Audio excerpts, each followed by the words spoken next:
আমি আগে প্রথম আপনাদের ধন্যবাদ দিচ্ছি যে আপনারা আজকে কৃষি মন্ত্রণালয়ে আসছেন, এজন্য আপনাদের আমার অন্তঃস্থল থেকে ধন্যবাদ জানাচ্ছি।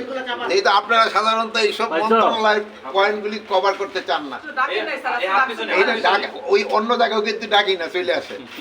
আর একটা হলো যে দেশটা যারা বাঁচিয়ে রাখছে এর মধ্যে কৃষকদের অবদান কিন্তু সবচেয়ে বেশি।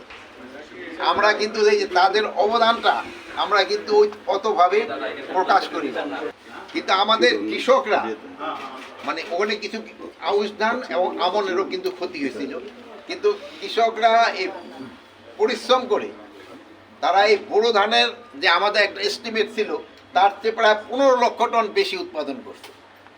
আমাদের কিন্তু 15 লক্ষ টন কিন্তু বেশি উৎপাদন করছে।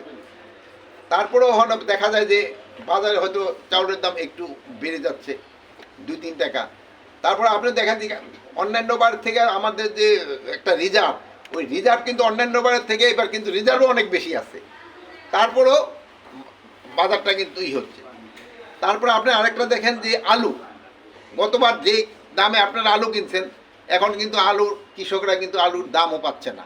তা আমরা চেষ্টা করতেছি কৃষকরা যেন আলুর দামটা পায়, এই জন্য এটা আমরা ওএমএস এর মাধ্যমে যেন আলুটা দেওয়া যায়, এই জন্য আমরা চেষ্টা করতেছি ওএমএস এর মাধ্যমে আলুটা দেওয়া। যেহেতু যদি কৃষকদের দাম না পায় নেক্সট বার কিন্তু তারা এই উৎপাদনের দিকে যাবে না। এই জন্য আপনারা চেষ্টা করতে হবে যে কৃষক যেন তার ন্যায্য দামটা পায়।